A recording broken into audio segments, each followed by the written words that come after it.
Hi, I'm going to be showing you how to joint some veneer today. What I have is two pieces that are book matched like so, but obviously as you can see the joint is not perfect by any means. I mean, veneer doesn't usually come perfectly jointed, so what we're going to have to do is we're going to have to do a little work, and I'm going to show you how I joint them for a perfect seam. Now, obviously, you want it on the book match, so place them so that the book matches are together. And what we're going to do is we're going to sandwich them between these two pieces, which I have to put the camera down for, but I will show you that in a sec.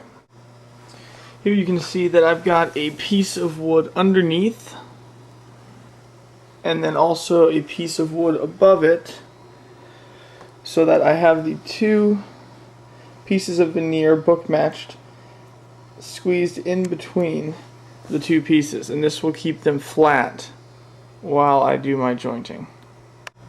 Then with a jointed, long, very sturdy, solid jointed edge on a board, I've just got a laminate of Purple Heart and Maple here that I know is extremely stable.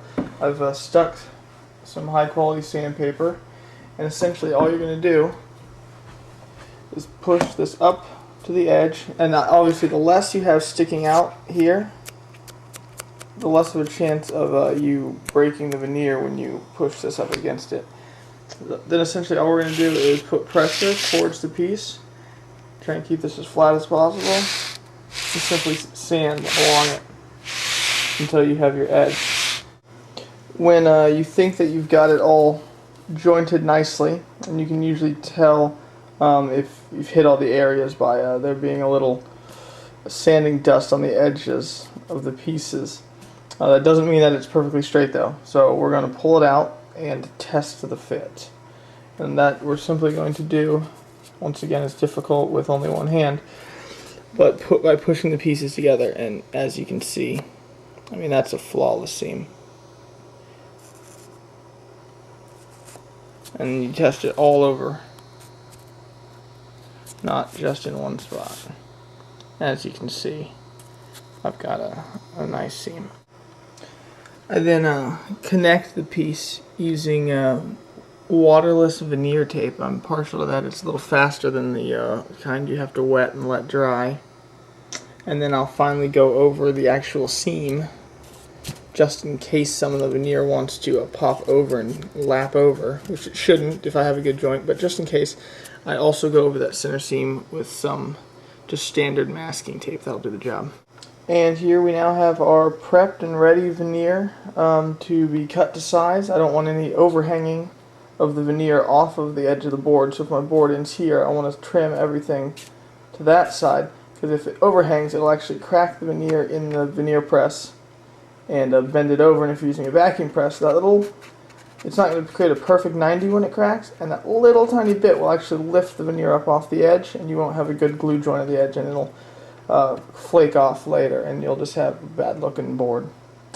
So I'm going to trim it up perfectly to the size and throw in my veneer press. And here you can see it actually in the vacuum bag. I used that breather mesh stuff. Titebond gets a lot of bleed through. That's the glue you see coming through the veneer. But I mean, that just ends up with little nubs of glue that you sand off later. It's not a huge deal. As you can see, I trimmed it so that it's exactly up to the edge of my plywood substrate on all sides. And then I've used other pieces of tape at each end to keep it centered so it doesn't shift around when it's glued down. One thing I forgot to mention about this tape, it's extremely strong tape. So when you pull it off the veneer, try and not pull it with the grain.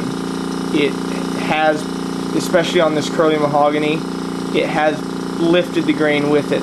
So especially if you do it right when it comes out of the press, because it's still a bit wet from the moisture from the glue.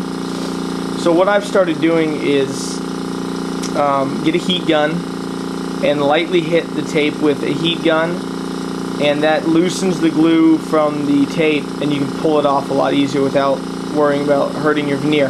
However, don't get the stuff too hot, because I mean, Titebond and other PVA glues that are often used with veneering are also heat sensitive. So just do it a quick shot with the heat gun, enough to loosen up the tape and then pull it off.